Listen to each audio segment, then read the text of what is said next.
አልቋል። የኢትዮጵያ መሪ ብልጽግና አንደራደርም በዚህ ጉዳይ እና አንዳንድ ስጋቶች ምናምን አያስፈልግም።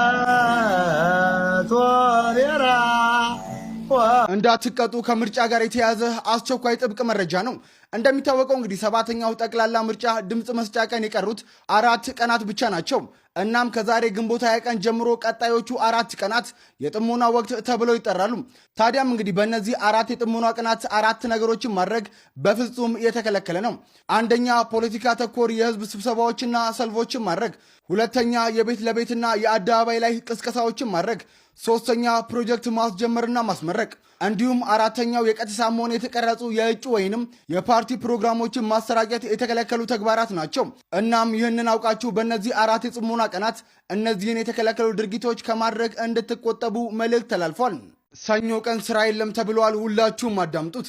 ሰኞ ግንቦት 24 የሚካሄደውን የሰባተኛ ጠቅላላ ምርጫ ድምፅ መስጫ ቀን መሆኑን አስመልክቶም በፌዴራልና በክልል የሚገኙ መንግስታዊ ተቋማት እንዲሁም የግል ተቋማት ስራ ዝግ እንደሚሆኑ ተነግሯል። ታዲያ ከአስቸኳይ ጊዜ አገልግሎት ከሚሰጡ ተቋማት ማለትም ሆስፒታሎች፣ ሆቴሎች፣ ሬስቶራንቶች ከትራንስፖርት አገልግሎት ሰጪ ውጭ ያሉ መንግስታዊና መንግስታዊ ያልሆኑ ተቋማት ቀኑን ለስራ ዝግ በማድረግ ዜጎች ድምፅ በመስጠት ላይ ብቻም እንዲሳተፉ ጥሪ ቀርቧል። ይህንንም መልእክት ለወዳጅ ዘመዶቻቸው ሼር አድርጉላቸው። ፎሎ ማድረግ አዳዲስና ፈጣን ወቅታዊ መረጃዎችን ያገኙ። አሁን በተሰማ ሰበር መረጃ በአማራ ክልል ሰኞ ምርጫ አይካሄድም ተብለዋል። በአማራ ክልል በሚገኙ 8 የምርጫ ክልሎች የፊታችን ሰኞ ግንቦት 24 ምርጫ እንደማይካሄድ የምርጫ ቦርድ አስታውቋል። የቦርዱ ሰብሳቢ ሜላት ወርቅ ኃይሉ ዛሬ በሰጡት መግለጫ በእነዚህ አካባቢዎች ምርጫው ሰኞ ባይካሄድም ለዘላለም አይካሄድም ማለት እንዳልሆነ ተናግረዋል። ሌላው አስገራሚ መረጃ ደግሞ በክልሉ ለፓርላማ ከሚወዳደሩ እጩዎች መካከል 11ዱ ምንም ተቀናቃኝ የሌላቸው መሆኑ ነው። ቦርዱ ምርጫ የማይካሄድባቸውን 8ቱን ቦታዎች በዝርዝር አልገለጸም። እናንተ የትኞቹ አካባቢዎች ይመስላችኋል? ኮመንት ላይ አስቀምጡልኝ። አዲስ ከሆናችሁ ደግሞ ፎሎ ማድረግ እንዳዘነጉ።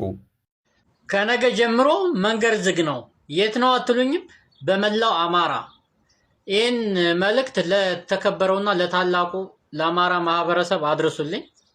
እንቅስቃሴያቸውን እንዲገድቡ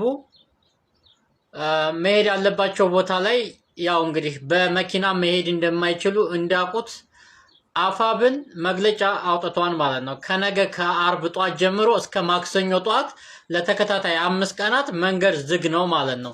ያ ማለት ለተለያየ ሰው መልእክቱ እንዲደርስ ሼር፣ ሪፖስት፣ ኮፒ ሊንክ እያደረጋችሁ አድርሱልን። ወገናችን እንዳይጎዳ እንቅስቃሴያቸውን እንዲገድቡ ይህን መልእክት ለሁሉም ለአማራውያን አድርሱልን። ብትመርጡን እንደገና እድል ብትሰጡን አዲስ አበባን በሚቀጥሉት 5 ዓመት ቆይ እንዳትጨርሹ። ምድረ በዳ ሰው አልባ እንደምታደርጓት እናውቃለን። የምር እንዲሁ ግን ምንድነው የምታጨሱት? ከየት አምጥታችሁ ነው የምታጨሱት ነው? እናንተ ግን መድረክ ላይ ስትወጡ የምር አጨሳችሁ ጠጥታችሁ ነው እንደምትመጡት? ከየት የምታመጡት ነው የምታጨሱት ነው? የምር አሁን የሁሉ ህዝብ እናንተን ለመምረጥ የተዘጋጀ ይመስላችኋል? ነጭ ለብሶ የወጣው ሁሉ እኮ ውስጡ ጥቁር ነው። እናንተን ምን አይነት ሰው ነው የሚመርጣችሁ ነው? ለመጥፋት ነው? ኢትዮጵያ ምድረ በዳ እንደምትሆን እናውቃለን። እናንተ ድጋሚ ከተመረጣችሁ እድል ብትሰጡን። ኧረ ተው። አዳነች አበቤ እርስዎ እንኳን ትልቅ ሰው። ሀገራዊ ምርጫ እየተቃረበ ነው። እንግዲህ እነማን ይሳተፋሉ፣ እነማንስ ምን ያህል እጩ አቀረቡ የሚለውን ማወቁ አይከፋምና ከጀርባ ይሄው እንደምታዩት ተቀምጧል። ኢዜማ 298፣ ብልጽግና 466፣ ትብብር ለኢትዮጵያ አንድነት 225፣ ሌሎችም የወሎ ህዝቦች ዲሞክራቲክ ፓርቲ 91 ምናምን በደንብ በዝርዝር ተቀምጧል። እነዚህ ከአሉት 547 ወንበሮች ለኢትዮጵያ ህዝብ ተወካዮች ምክር ቤት ለመቀመጥ ወንበር ለማግኘት የሚወዳደሩ ፖለቲካ ፓርቲዎች ናቸው። እነ ካሙዙ ካሳ፣ በሻቱ ተለማርያም፣ ዶክተር መቤት ግን ለአዲስ አበባ ምክር ቤት ነው። የእነሱን ደግሞ በኋላ አቀርብላችኋለሁ። ይህ ቪዲዮ ከተመቻችሁ ኮፒ ሊንክ፣ ሼር፣ ላይክ አድርጉ፣ ሪፖስት አድርጉ። ትምህርት ሚኒስቴር በመጪው ግንቦት 24 ቀን 2018 ዓ.ም ከሚካሄደው ምርጫ ጋር በተያያዘ ለሁሉም ከፍተኛ ትምህርት ተቋማት ደብዳቤ መላኩን ቲግቫ ኢትዮጵያ ከሚመለከታቸው አካላት አረጋግጧል። ቀደም ሲል ተማሪዎች ለምርጫው ወደ ቤተሰቦቻቸው ሂደው እንዲመርጡ ለማስቻል ትምህርት ከምርጫው በፊት ተጠናቆ ተማሪዎች ወደ ቤታቸው እንዲሄዱ ታቅዶ ነበር። ነበር። ሆኖም በትምህርት ጥራት ላይ አሉታዊ ተጽዕኖ ስለሚያሳድር ለተማሪዎች የፈተና ዝግጅትና ስኬታማነት አስቸጋሪ ስለሚሆን ያ የታቀደው አካሄድ ተቀይሯል። በትምህርት ሚኒስቴርና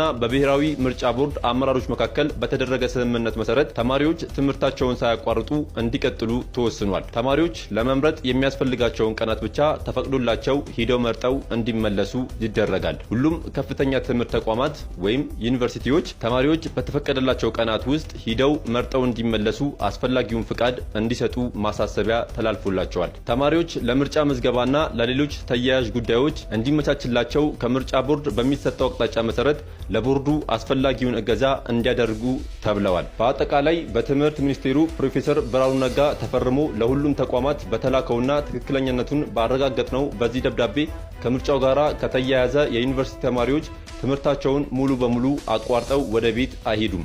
ይልቁንም ለመምረጥ የሚያስፈልጋቸውን የተወሰነ ቀናት ፍቃድ አግኝተው ምርጫ መርጠው እንዲመለሱ ተወስኗል።